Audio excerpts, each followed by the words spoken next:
বৃদ্ধাশ্রম নামের পরিবর্তনে অসহায় সেবা কেন্দ্র হয়ে উঠুক, এই দাবি দেশ ও সমাজে সর্বত্রই পৌঁছে যাক। কেননা সন্তান থাকতে বাবা মা কেন বৃদ্ধাশ্রমে যাবে? সন্তান থাকতে বাবা মা কেন ভিক্ষাবৃত্তি গ্রহণ করবে? তাই আমি সর্বত্রই সংশ্লিষ্ট কর্তৃপক্ষের নিকট দাবি জানাচ্ছি যে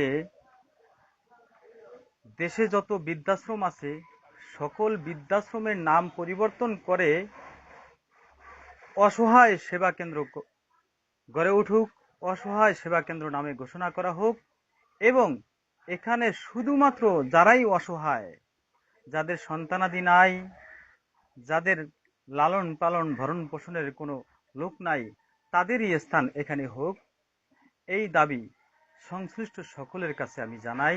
সঠিকভাবে তদন্ত করে যাদের সন্তানাদি আছে সকল বাবা মাকে যার যার সন্তানের কাছে পৌঁছে দেওয়া হোক, ফেরত দেওয়া হোক এবং সঠিকভাবে তদন্ত করে এই অসহায় কেন্দ্রে তারাই স্থান পাবে যাদের সন্তান নাই, যাদের সহায় সম্পত্তি নাই তারা। তাহলে আমার মনে হয় সম্ভাবনার এগিয়ে যাবে বাংলাদেশ এবং ভিক্ষাবৃত্তি এবং গরিবাত্তা থেকে ফিরে যাবে উন্নত শীর্ষে বাংলাদেশ। তাই ভিক্ষা, অনেকেই আজকে ভিক্ষাকে পেশাবৃত্তি হিসাবে মেনে নিয়েছে, লাজ লজ্জা ত্যাগ করে ভিক্ষা করতে নেমেছে। আমি বলবো যাদের সন্তানাদি নাই, বাড়িঘর নাই, তারাই এই অসহায় সেবা কেন্দ্রে স্থান পাবে এবং থাকা খাওয়ার স্থান পাবে।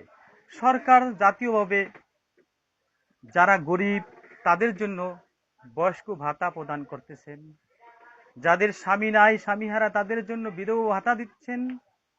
তারপরে সহায় সম্পত্তি এবং সন্তানাদি থাকতে কেন ওই বাবা মা বৃদ্ধ বয়সে বৃদ্ধাশ্রমে যাবে? তাদের দেখভাল সন্তানের পরিবর্তে কেন সরকার মাথায় নেবে? এটাই আমার জাতির কাছে প্রশ্ন, এটাই আমার সরকারের কাছে দাবি। আজ থেকে সঠিকভাবে তদন্ত করে বৃদ্ধাশ্রমের যাদের সন্তান আছে তাদের সন্তানের কাছে তাদের বাবা মাকে পৌঁছে দেওয়া হোক এবং অসহায়দেরকে এখানে স্থান করে দেওয়া হোক। এটাই আমার দাবি। আসসালামু আলাইকুম, ভালো থাকবেন সবাই।